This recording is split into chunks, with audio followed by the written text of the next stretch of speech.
Then ang ato ang preparation Gibutyag ni Davao City Police Office spokesperson Police Captain Hazel Tuazon nga plastado og nakahanay na ang ipatuman nga seguridad sa Davao City sa umaabot nga barangay ug sangguniang kabataan elections sa Oktubre 30 ning tuiga. Nakatakda na sab ang pagpatuman sa gunban aron malikayan ang posibleng kagubot panahon sa eleksyon. As of today, wala tayo areas of concern with regards to the barangay and SK election po, sir, no? Then ang ato ang preparation sir is nakahanay na nadaan, sir, no? Then ang ato ang gunban is mag-start from August 29 to November 29, I think, before the holiday. Istikto ang ipatumang seguridad sa syudad. Busa, giawhag sa DCPO ang publiko nga mosunod sa mga regulasyon panahon sa piniliay, hilabi na sa mga politiko aron malikayan ang posibleng kagubot. Among giawhag ang tanang kaigsoon na dabuhay niyo, sir, no, nga kung mag-start na ang gunban nato, ilikay na lang, dili na lang dalhon para dili na ta makahatag pa og problema when it comes to, especially sa mga checkpoints.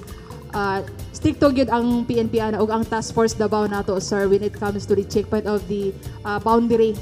So pag start sa gunban, stricto na gyud na, dublihan ang ato ang paghatag og seguridad, especially mag-start na ang election, ang kanang pagkampanya sa mga politicians po nato, sir.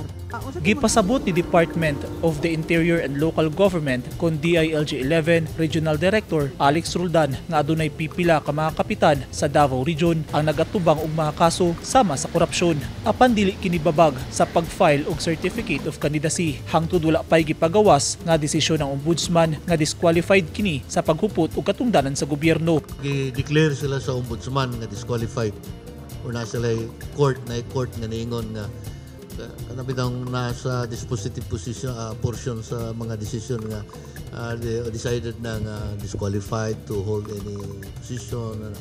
Gawas ana na lang siya kaso basta kay di lang siya guilty o siya decision nga disqualified. Padayon pa na siya gyapon mo kadagan.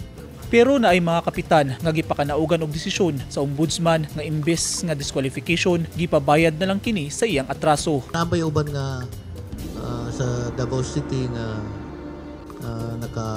na disqualify pero lately ni gawas naman tong kuan niya kay nag reconsideration, motion for reconsideration siya niya gihimo naman lang nga penalty kanang bayad na lang instead of katong disqualification, so pwede na to siya makadagan.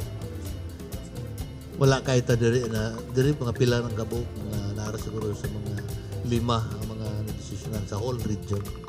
Naglaom ang DILG-11, DCPO ug uban pang law enforcement agencies nga hapsay ug malinawon nga mapahigayon ang barangay ug SK elections sa Oktubre. Eugene Hinutan, Newsline Philippines, Davao Region. Stay safe.